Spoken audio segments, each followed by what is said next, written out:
चलो तो फिर आज हमारी ज्वाइनिंग हुई। ज्वाइनिंग कहाँ से? सिंगापुर से। रात की फ्लाइट, सुबह सिंगापुर 3 घंटे पहुँच जाते हैं। पहुँच गए, एजेंट आ गया लेने।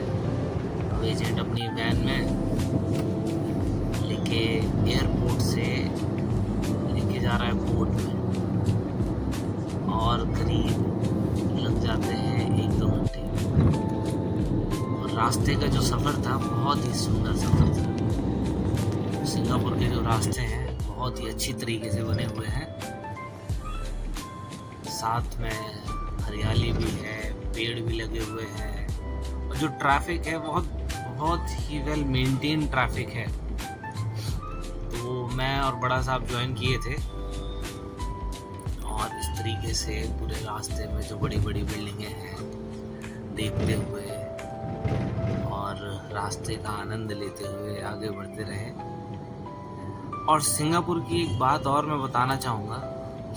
सिंगापुर देखा जाए तो साउथ ईस्ट एशिया में एक स्थित कंट्री है, और ये बेसिकली एक छोटा सा द्वीप है।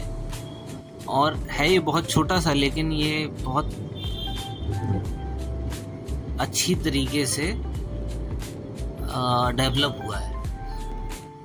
जो बल्कि आसपास इसके हैं एरिया, वो उतना डेवलप नहीं है जितना सिंगापुर अंदर से भी और अच्छी तरीके से डेवलप भी है। उसका जो सिस्टम बना रखा है, और ये डेवलप्ड कंट्री में आता है। यहाँ की बिल्डिंगें देख लो, इंफ्रास्ट्रक्चर देख लो, रोड देख लो, कारें देख लो, सब बहुत अच्छी तरीके से बना हुआ है।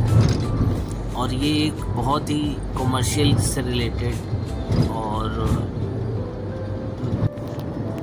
जो समुद्र, और क्योंकि ये मलाका स्ट्रेट से, क्योंकि इसी रास्ते से आप, ये बहुत रूट भी बहुत शॉर्ट कर देता है। एक सिंगापुर स्ट्रेट है, मलाका स्ट्रेट है, इससे बहुत रूट भी बहुत शॉर्ट हो जाता है।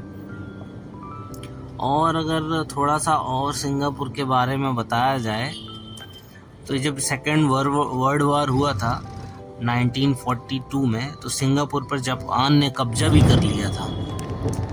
फिर 1945 में जापान के आत्मसमर्पण के बाद ब्रिटिश उपनिवेश के रूप में ब्रिटेन को सौंप दिया था।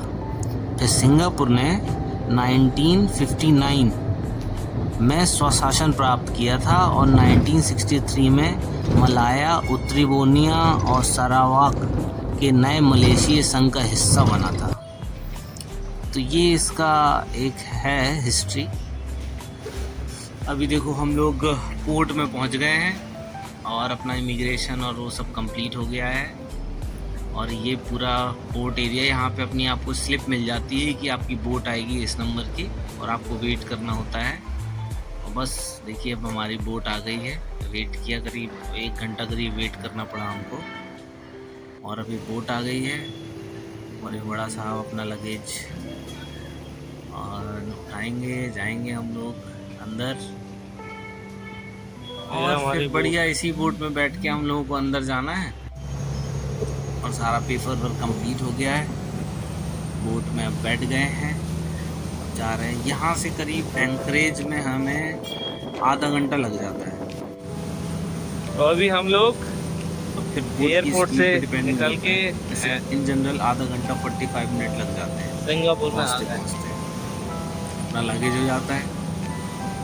अगर आप बीच में आपको कुछ खाना है तो आपको एजेंट से बोलना पड़ता है। बोट के अंदर अभी हम लोग फिलहाल हमारे चीफ इंजीनियर बड़ा साहब है जो हमारे साथ ज्वाइन करने वाले हैं, बड़े अच्छे आदमी हैं।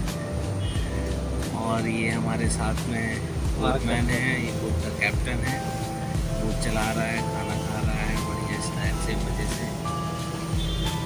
तो यहाँ से बोट हम लोगों को ले जाती है और अपने शिप में छोड़ देती है।